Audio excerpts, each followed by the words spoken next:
Hello everybody, this is Wednesday, September 2nd, making inferences Bellwork.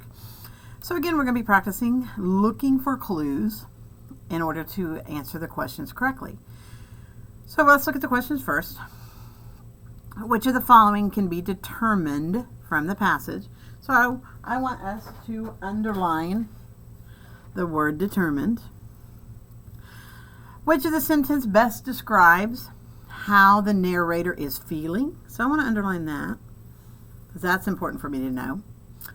And which sentence from the text shows the reader how the narrator was? So what proof? This is evidence. So which one of these proves this feeling up here in number 2? So I know that this has to be evidence to support number 2. And then what does the sentence, I look like a kindergartner, I muttered to myself, tell the reader about the narrator? All right, so we want to tell the reader about the narrator. Excuse my mark I see right there.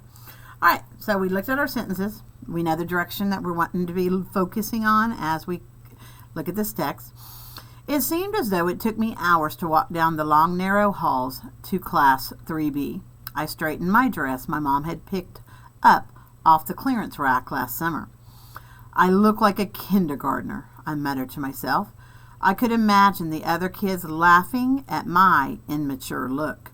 The other students' first impression of me would be that of a girl with poor taste and old, scuffed-up tennis shoes. I felt as though ants were crawling all up and down my arms, and a toad had found its home in my throat.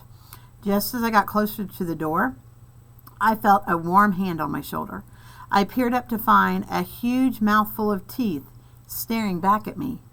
Let me introduce you to the rest of my students, she said.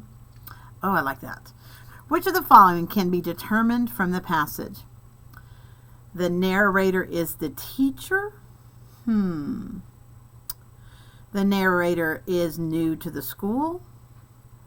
It is the first day of kindergarten for the narrator. All right, so these comments in here, I look like a kindergartner, I imagine the other kids laughing at me. Well, I don't think those are things that a teacher would say, so I'm going to eliminate that. The narrator is new to the school. First impressions matter. Ooh, concerned about how you look. That's kind of what people feel when they come new to a school, so this is a possibility. And it is the first day of kindergarten for the narrator. Well, let's see. Let's look and see. Okay, walk into the hallway, straightening my dress. Let's see. Let me introduce you to the rest of my students. Well, that would make sense. All right, so I'm going to keep that one.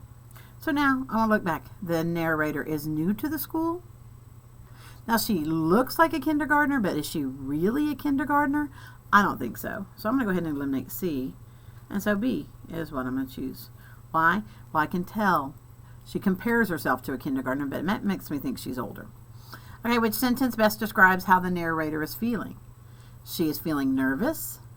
Well, let's see. Concerned about how she looks. Concerned about other people laughing at her. Feeling like her arms, feeling nervous. Ants crawling up her arms, that shows nervous. Toad in her throat. So I think that's a possibility. It doesn't really describe disappointment. And I don't really think she's getting annoyed or mad. So I'm going to select A. All right, using those kinds of same strategies, would you please answer 3 and 4 for today? Thank you.